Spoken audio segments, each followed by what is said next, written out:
the FDA has greenlit the first-ever medication to shield all infants from the respiratory syncytial virus, RSV, a common yet potentially lethal respiratory virus responsible for tens of thousands of infant hospitalizations annually.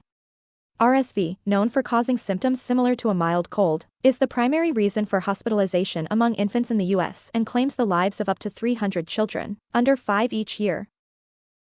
On Monday, the FDA approved Beyfortus, a drug developed by Sanofi and AstraZeneca, designed to safeguard all infants from RSV. The decision was based on research demonstrating the drug's efficacy in preventing lower respiratory tract infections caused by the virus. According to Dr. John Farley, director of the FDA's Infectious Diseases Office in its drug division, the approval of Beyfortus addresses a significant need for treatments that can alleviate the burden of RSV on children, families, and the healthcare system.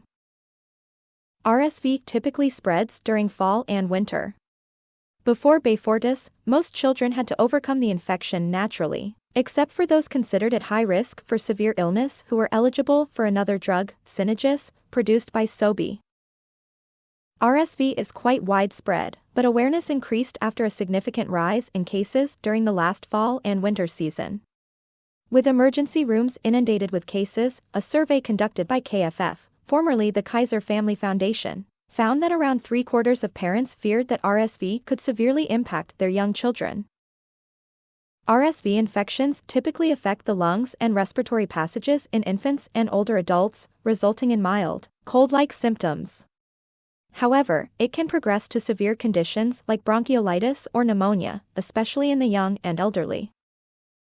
It is estimated that most children contract an RSV infection by the time they are 2 years old. The surge in cases among babies and young children during the last fall and winter put significant pressure on emergency rooms and pediatric hospitals.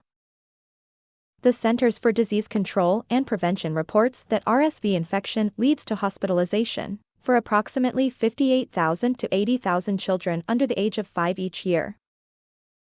Beyfortus, while not a vaccine, has a similar goal: to provide infants with antibodies that can neutralize the virus before their immune systems have fully developed. Typically, only a single dose of Beyfortus is needed, and under FDA approval, infants can receive it at the start of an RSV season or during the season if they are born after its onset. For children at high risk of developing severe RSV, a second dose can be administered for a second RSV season if they are under 2 years, according to Sanofi. Sanofi intends to make Beyfortus available in time for this year's RSV season. However, before it can become widely accessible, CDC advisors will need to endorse its use.